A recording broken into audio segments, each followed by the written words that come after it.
Hello everyone. Today I'm going through the shoe rotation I've been using in fall 2024 and more specifically the 2024 cross-country season.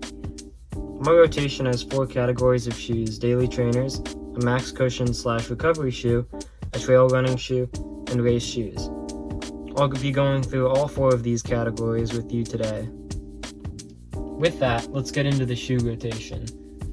We'll just clear these out. I'm here, and the first shoe that I'm going to talk with you about today are these Brooks Ghost 16s. These shoes have been a bit of an interesting case for me. I bought them at one of my local running stores recently, and at the store they honestly felt great. They were feeling awesome, but after a few runs they sort of started to feel not quite that way, and honestly kind of went boring on me. I'm not sure why this happened, but I have a few ideas. It might be because the toe box is a little bit wide for me. I have narrow feet, and you can just see, look at how much space that has. It's even more pronounced when it's on the foot, but you can just see by that there's plenty of room in here, and there's also plenty of vertical height, which I think that I prefer because of my narrow feet, a little bit of a narrower toe box and a little less height in the shoe. I think I like to feel more secure and locked down in the forefoot, and these shoes don't really do that as much for me. They are still a decent and fairly reliable pair of shoes for me, but next time I get a pair of daily trainers like this, I'm probably going to go for something else. Anyway, moving on to looking at the shoe, these have about 110 miles on them, and they're showing some signs of wear, like you can see along the back. That's pretty smooth. You can see that this knob here used to look like these, being more defined, and now it's been smoothed down to basically the foam. That wear will probably stop now that it's more contoured kind of naturally to my stride. You can see that one's a little worn too, as well as this one. And also up here in the forefoot, these this bit of rubber has started to smooth out when it originally was more textured like it is up here near the Brooks logo. Another problem I've noticed with these shoes is that, especially in the forefoot, they don't get very good traction on wet surfaces, especially wet concrete and wet grass, which, living in the Pacific Northwest where it rains a lot in the winter, that's a little bit annoying at sometimes. Another thing that I think these shoes may kind of lack is a little bit more speed that I might want, and for my next pair of daily trainers I'm probably going to get something that can go a little bit faster than these things are, because I don't have currently a pair of flats, and I'd like something that I could tempo in more easily, or do a progression run in, say, some kind of workout, even on the track, that just a trainer that can handle that sort of speed more easily than these do. These shoes would be good probably for someone with a wide foot or who's just looking for a comfortable shoe to walk around in all day. They definitely would serve that purpose well, or possibly someone who just wants a daily trainer for like daily running and isn't so worried about the speed tempo thing. Now my next pair of shoes that I'm going to spotlight are the On Cloud Monster 2s. Now these are my higher cushioned, high stack, kind of more recovery day shoe, maybe not quite as fast or daily trainer oriented as the Brooks, but I've actually been very happy with these shoes so far. I found them comfortable, and they do have a hefty price tag. They feel quality, and they feel like they're gonna last quite a while.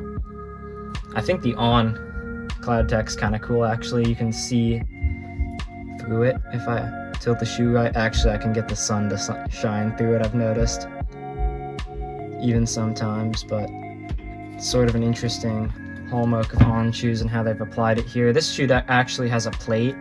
However, that's, I think, less to add spring to the shoe than it is to get the Cloud Tech technology to compress the way On wants it to.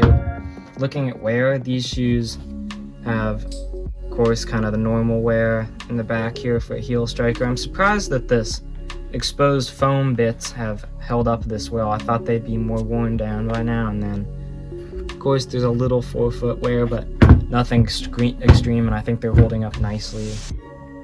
It's actually, I think, worn a little different on this shoe. I'm not sure why, but maybe just slight differences in maybe the way the rubber was or cooled. I don't know. No expert on how they make these things. I think these have had a better fit, I think, for me than the Brooks, even though they're plenty large. And in the toe box, I think they have a slightly shorter toe box, which might make the difference for me at least. And I think they have pretty good lockdown too, which I like. I would recommend, however, if you're looking at these shoes, to maybe go down a half size or even a whole size. These are an 8.5 and they fit like larger than a 9. I'm usually a 9, so I'd recommend going into a physical store and trying these on. The good thing is these aren't too hard to find in physical stores like other pairs of shoes, so that's a good thing about them. Now moving beyond shoes out, the next pair of shoes we are looking at are these Montrail trail shoes. These are my current trail running shoes. These don't really have much mileage on them at the moment, but usually I only wear these for like runs where I'm only on trail, like I'm not going to be running on a road. Anyway, I think these have been pretty good. These also actually have a plate in them. I think that this one's more for springiness, but I've had a pretty good experience with them. I think they have pretty decent cushion actually for a shoe like this in the heel area. I'm not sure of the technical term. They probably, if you're a forefoot striker, I'm not sure if it's gonna have as much cushion as you're gonna like in the front, but as a heel striker, that doesn't really bug me. And actually, I think it might even be an advantage because it gives you kind of a little more ground feel and sense of what's under you when you're running on a trail, and not as sure as your footing as you are when you're running on a road. I think this kind of name on the inside of the shoe is kind of cool, though I wish, in terms of appearance, I wish the outside looked a little different. But whatever, appearance, it doesn't matter once it's on your foot. Anyway, I've thought these are pretty good. However, there are probably better trail shoes out there. Just gonna say that. I got them because they were on discount. But then I've been pretty happy with them, and I'd actually really recommend them if you're just looking for a hiking shoe. I think they're exceptional for just walking. They're also certainly reliable as a trail shoe. So now we're moving into the fourth and final shoe category, the race shoes category. Now for this season, I've been racing in these Nike Rival 6 cross-country spikes. And overall, these aren't intended to be like a high-performance spike. The Nike's leading cross-country spike is the Nike Dragonfly, and these, however, they are styled very similarly with stuff like the X on the back and the Nike Racing toe guard thing in a similar position on the shoe. They're not Dragonflies. However, they're the cheaper version of Dragonflies, and I got them for a huge discount, which is why I have these specifically. However, I don't think the low price should be a deterrent from these shoes because I've been actually really happy with them. I think they've actually been exactly what I needed for this year, and to me they've seemed really durable. The low price doesn't affect the quality of the build. They have almost no noticeable wear, and these have been through like probably 7 races or so, plus some running on just track with the track. That's what the inside of the shoe looks like. The only really visible wear on these is some creasing, which is of course very normal, and a little bit of kind of the mesh turning brown, kind of dirt and stuff gets stuck under this outer mesh, and I can't really get that out when I clean them.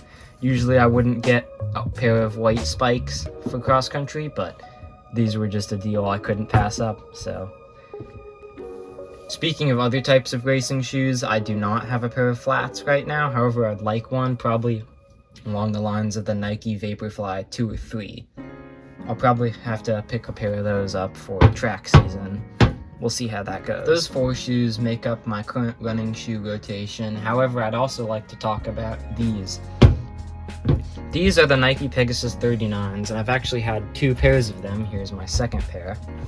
And I would like to say that if I was going to recommend one shoe to a beginner runner, and if you want a shoe that does it all, I mean does it all. Training runs, like long runs, slow runs, recovery, tempo, even some races if you're like in middle school, I would recommend the Nike Pegasus to you. I've had 2 39s obviously, and also a pair of 40s, and I've enjoyed all 3 of them. I think they're excellent shoes. They're very durable. These have both hundreds of miles on them, and while they are retired, I still wear these around, like for school and other stuff, when I just want a pair of comfortable shoes to slip on. I think it would be cool to try out the Pegasus 41s. That's quite an update. However, I haven't gotten around to doing that yet. I might get them in the future once the Brooks are done. But anyway, these are a great all-around shoe. If you have just one shoe that does almost everything, I would recommend Nike Pegasus. Now, I do think the Peg gets some shade for like, it's boring, it's not soft enough. I don't think it's honestly meant to be. I think that making it softer or cushier, taking the air zoom out and just putting in more foam would make it, I think, not what it is. It's supposed to be versatile, it's supposed to be durable, and I think these are great shoes. Just Nike's of course not paying me to do anything, say this, but based on my experience, I've been very happy with these. So thanks for watching, everyone. That's my 2024 cross-country shoe lineup. I hope you enjoyed. I hope you maybe learned something. I hope you got something out of my yapping. Thanks for watching again. I hope you like and subscribe.